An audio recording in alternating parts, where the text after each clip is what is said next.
With the onset of summer, the threat of a new large-scale offensive by Russian occupation forces along the entire line of contact is growing. Russia is gearing up for a big new push along a long front line.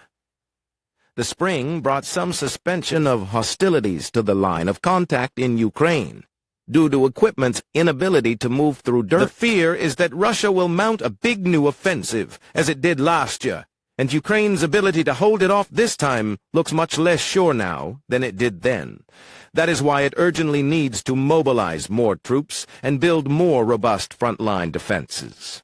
Also, the delay in providing the necessary military assistance from the United States and Europe poses risks, since Russia may break through Ukraine's inadequate defensive line. Yet Ukraine cannot simply blame its allies. It is guilty of mistakes, too. One has been its failure on manpower.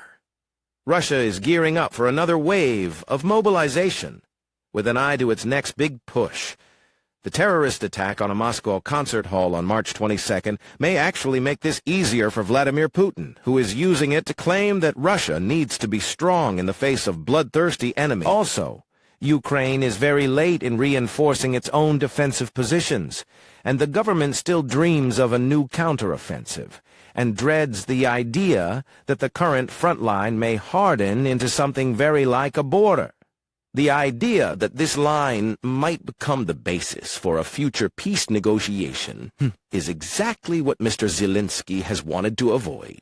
But the dangers are now so great that it is the least bad option. Meanwhile, Russia has attacked Ukraine's energy sector with renewed intensity and alarming accuracy, signaling to Ukrainian officials that Russia is armed with better intelligence and fresh tactics in its campaign to annihilate the country's power generation capacity. When the Russian barrage hit the Ukrainian power plant, a worker named Taris was manning the control panel, a crucial task that required him to stay as the air raid siren blared and his colleagues ran for safety.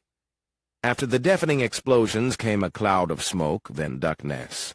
Virus blasted and shrapnel pierced the roof of the Huey complex, causing debris to rain down on workers. Following protocols, Taris shoot down the coal fire plant, his heart racing. In the March 22nd attack, Russia unleashed more than 60 exploding drones and 90 missiles across Ukraine, the worst assault on the country's energy infrastructure since the full-scale invasion began in early 2022.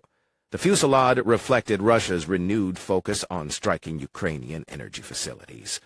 The volume and accuracy of recent attacks have alarmed the country's defenders, who say Kremlin forces now have better intelligence and fresh tactics in their campaign to annihilate Ukraine's electrical grid and bring its economy to a halt.